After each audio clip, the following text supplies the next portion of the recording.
What's up guys, it's Manga Time once again. I'm here today to bring you my review of Bleach Volume 61, The Last 9 Days. This has been out for ages, I just haven't got around to doing it, so 62's review will be pretty soon as well. But I wanted to do this at last, because this is easily one of the best volumes so far of the 1000 Year Blood War arc, which as you know starts on volume 55, and in Japan is currently up to 66.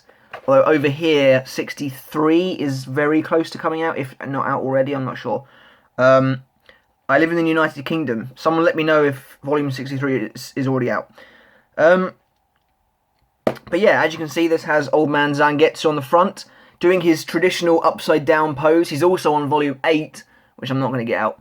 And he's also upside down on that one as well. This one's nice though, I like this cover. It's obviously quite simple, there's a lot of black. But it's cool because his glasses are shattering, which is obviously symbolic of the fact that his true identity is revealed in this volume. So long after, you know, this was one of the biggest twists, at least in this arc, if not in the whole series, because it shattered everything we already knew. So yeah, it's a nice cover. Not my favourite of this arc, although I have to give props to this cover for not being like a solid shade. Like the Kurge one was solidly red. Obviously this is mostly black, yeah, I get it. But like if you actually look at his skin and everything, it's basically just a regularly coloured one with a slight tint of yellow to the overall picture. So yeah, it's a nice cover. The poem is, I believe the world is full of danger. I want to protect you from it, only because inside me is the same impulse as that danger. It's an okay poem. A lot of the poems have been a bit hit and miss this arc so far. But, you know, it conveys pretty much what Kubo wants to convey. The All-Stars are Ichigo. It's obviously backwards, but Ichigo... Oh, wait, no, it might not be backwards, actually. Anyway, Ichigo, Zangetsu, Uryu, Shunsui, Hashvolf, and Yuhava. And this is just such a great volume. I think I've already said this already. If you're a Quincy fan, this is the volume to have. Well, pretty much every volume from here on out is good for the Quincy's for the most part. But you know, it's just really, it's a really good volume for Quincy's. It's a really good volume in general, to be honest. The chapters go from 541, The Blade is Me, The Blade and Me too, sorry, to 550, Blazing Bullets. So this volume actually sees the start of the second Quincy invasion, which means we get to see a lot more Quincy's. So we get some pretty insanely good chapters in this one. Like obviously this is the end of the whole Ichigo Zangetsu thing, where Zangetsu revealed that he was actually Yuhava, which was the just absolutely crazy twist. And you get like, you know, when Zangetsu decides to disappear and, you know, leave everything to Ichigo and give Ichigo his new sword, which we also get in this one, which is The Blade is Me, when Ichigo gets his new Zanpakuto from Oetsu. It's a bit unfortunate how these double pages are done, because it does kind of cut it so it looks a bit weird, but at the same time it still looks epically cool. Interestingly, this particular chapter is my highest viewed review, so that's kind of cool.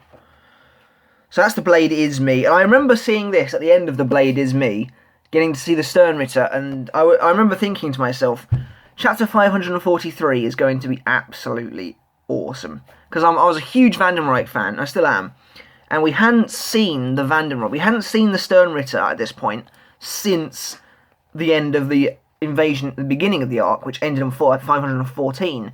So we'd waited, you know, almost a year pretty much to see these guys again, and they didn't disappoint. Like, this was when Yuhava revealed that Uryu was going to be his successor, and it was also when I rediscovered Asnot was still alive after being incinerated by Yamamoto. That was good times, good times.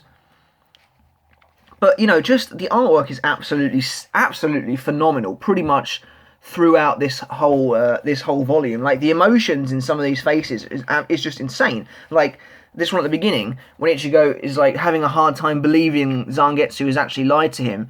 Like, you don't need words.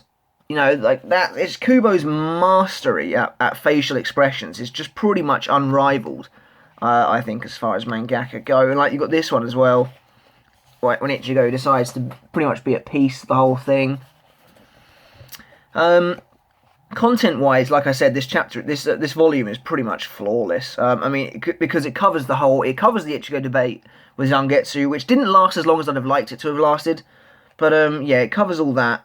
We then get to see the Sternritter in the palace on their own for a little while, which is nice. Although again, I feel like we should have had more of that as well. But this is also the volume that introduces my second favourite Sternritter, Askin, and that's back when he looked exactly like Aizen. He doesn't look. I don't think he looks exactly like Aizen anymore because Kubo has changed up his face a little bit. But like, I mean, if you guys have been watching my reviews, you must remember when we were so intrigued by some of these characters, like Pepe down there, back when he was just known as the Get Sternritter, because we knew absolutely nothing about him. Now we know everything about him, which is perhaps a bit unfortunate.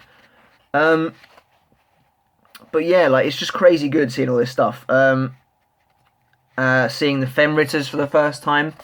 I have to admit, I did underestimate them. I didn't exactly expect them to have as large a role as they had. Well, at least some of them anyway. Like, Meninas did basically nothing, which I pretty much always said. I always expected that she was going to be worthless, because she's just an Orihime clone.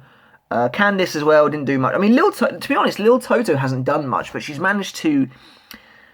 She's actually quite popular. Easily the most influential out of all of them is Giselle, and she is my favourite as well. So yeah, that's kind of cool. And then we've still got this rather weird altercation between Hashvolf and his mysterious maid, who for some reason has yet to do anything at all. But you know, it's cool. And obviously the whole Aranka mystery is fueled, as you can see in this panel. There's two figures behind Chad. Which, you know, having thought about it, is probably Grimjo and maybe Adult Nell. But, you know, I still want to put it out there that my absolutely crack theory is that Stark is still alive. That's my crackest theory. This is just an awesome volume. Like, it's pretty much, I want to say it's got everything. I mean, like, look at the artwork on Shooter's Palace. That's a shame, though, actually, Shooter's Palace, because we literally saw it for all of 2 pages. The same kind of goes for Ichibe. Like, literally, they were the coolest Royal Guard, and then we don't see their training whatsoever, so that's annoying. And the Vizards. This is 545 before the fight. Well, they say it's the final battle. I'm still not sure. I'm still not certain it is. But this is basically when we start to see pretty much loads of characters all kind of come together. Keigo and that lot are here as well, and like I said, it's just awesome. I could go on and on, but I want to move on now to when the war starts, because it's just amazing. Look at these double page spreads. Like, that's awesome, seeing the whole of Seireitei in one shot like that, and then Seireitei being transformed into Vandenreich. And like, if you thought it looked awesome before, in volume format it just looks amazing. The detail, the extra detail is incredible. Yahava proclaiming the last 9 days are here. And then you've obviously got the best colour page, well, one of the best colour pages in Bleach, in my opinion, which unfortunately isn't colour because it's a European volume, but you do have it on the back there, which is nice. And it looks incredible. It does look incredible. It's really weird, though, like, Kubo made, you know, like, Kangdoo's quite big on that, and yet he actually was barely in it whatsoever, so, you know, it's a bit of a shame. But, yeah, and so the war starts, and we get to see lots of Sternritter, you know, pretty much for the first time. Not for the first time, but we get to see them properly, like Askin is here. And we get our first bit, basically, of Sternritter Vandenreich backstory. And unfortunately, pretty much our only piece of backstory so far on them. But obviously we get a bunch of fights beginning. BG9 versus Almeida. The thing is, like, BG9 and Kangdoo are still 2 of my favourite Sternritter, even though they got killed off right at the beginning. Basby and Hitsugaya going down. So, like, you know, there's not a whole lot more to talk about here, because it is literally just fights. But they are epically good. And, you know, BG9 bringing out his minigun. And the thing is, the extra detail is just on the volume releases is just amazing. Soifon arriving. Like, I could gush about this volume pretty much all day. Like, Soifon, they just look, Soifon Shunko and all that just looks amazing. When she actually activates Shunko as well. It's awesome. It's really awesome. So, there's Askin being Typical Askin. This is actually the last time we see Askin until about volume 64.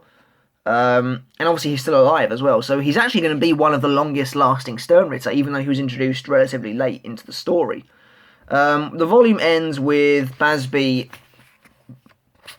using Burner Finger on Hitsugaya, which, as we know, doesn't kill him, but he does end up actually getting his ass handed to him in this fight, which is fine by me. So that's volume 61. I mean, let's just quickly go through some of the omakes. Like, you've got that. I mean, I'll only pick out the ones that are really good. Yeah, I mean, they're okay in this one. I think this one might have the... Yeah, like, that's cool. So, yeah. I mean, yeah. They're alright. They're not great. They're not the best ones. Volume 62's got some good ones.